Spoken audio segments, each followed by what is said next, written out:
بسم الله الرحمن الرحيم. أصدقاء طلبة التعليم الفني، أهلا ومرحبا بكم. رسمة جميلة مفيهاش أي حاجة. أول حاجة لازم نحدد النقطة اللي أنا هشتغل من عندها، وهي النقطة دي. هم عامل هنا محورين، وهي النقطة ديت اللي هي النقطة دي. تمام. أول حاجة بفتح عندي دايرة 28 ملي، ده القطر بتاعها، يعني بفتح البرجل 14. تمام. طيب بعد كده إيه؟ عندي كم محور هنا؟ في محور فوق اهو، وفي محور تحت اهو. تمام. بس المحور اللي فوق ده على بعد كام؟ تقريبا 48 ملي اهو، 48 ملي، وبعمل محور. واللي تحت على بعد قد ايه؟ بس من فوق على بعد 90 ملي. كده انا ماشي مظبوط. تمام. وعندي محورين هنا وهنا، وده وده. تعال ناخد اللي تحت 84 ملي، يعني اقسمها 42 ناحية دي و42 ناحية دي اهي. انا بعمل محور هنا ومحور هنا. كويس جدا. بالمرة بقى، واحنا هنا لقينا عندي دايرة جوه ودايرة بره. الدايرة اللي جوه قطرها 20، بقول لك دايرتين، ادي واحد ادي اتنين. اعمل هنا قطر 20 وهنا نفس الكلام. بعد كده هنعمل بقى ايه؟ دايرة الا ربع. ماشي. نص القطر بتاعها 17 اهي، ونفس الكلام الناحية التانية. مش هكملها، اظبط بس عليها شوية. طيب بعد كده وقفت هنا وفتحت البرجل 25. ده جايب دي من هنا لحد الناحية التانية. تمام. بالمرة اقوم اعمل الخط اللي تحت اللي هو موجود هنا ده. اطلع فوق. احنا قلنا ايه؟ المحور اللي في النص. في عندي محور في الجنب هنا ومحور في الجنب التاني. المسافة بينهم 62، يعني 31 من الناحية دي و31 من الناحية دي اهو. 62 31 من الناحية دي 31 من الناحية دي. ومن عندي دي أبدأ أعمل الدوائر اللي جوه. عندي الدايرة اللي جوه بقول لي دايرتين أو ثقبين، القطر بتاعها 10 ملي ديامتر القطر، والخارجية ديت 22. أفتح البرجل 22 وأقوم أعمل دي وأعمل دي. حلو أوي.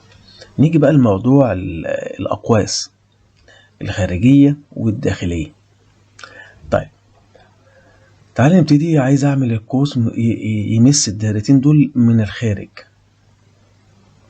تمام. او لا، انا اسف، كده من الداخل، لان الدايرتين دول هيبقوا جوه القوس. تمام. كنا بنعمل ايه؟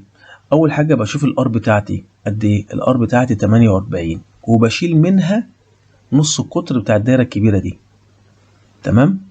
طيب هيبقى عندي هنا 48 نص القطر بتاع ال 22 تبقى 11، يبقى 48 ناقص 11 تديني 37. عند 37 اقوم واقف هنا بسن البرجل وبسن القلم ومعامل قوس. ونفس الكلام اروح اعمله الناحيه التانية. ما هو نفس القطر، دي 22 ودي 22، يبقى نفس الايه؟ الار 37. بقت الموضوع سهل. افتح بقى البرجل 48 ملي، وامس الدايرتين دول من الداخل. سهله. طب دوت قوس يمس دايرتين من الداخل. بقى في بقى عندي قوس تاني يمس دايرتين من الخارج. تمام. كنا بنقول ايه؟ بشوف الار اللي هو عايزها. الار بتاعتي دوت 50. ماشي. واقوم مزود عليها نص القطر بتاع الدايره اللي هي الكبيره دي، ال 22 تبقى ايه؟ 11. هيبقى بالشكل ده 50 زائد 11 يديني 61. عند 61 اقوم فاتح بقى البرجل 61، اعمل القوس ده. تمام.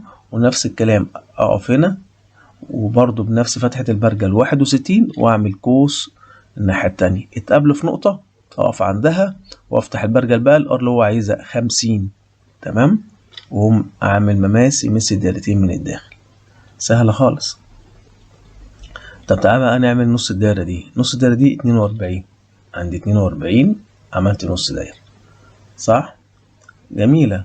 طيب اعمل بقى مماس للدايرة دي او نص الدايرة دي على الدايرة اللي فوق، بقت بالشكل ده. ونفس الكلام الناحية التانية.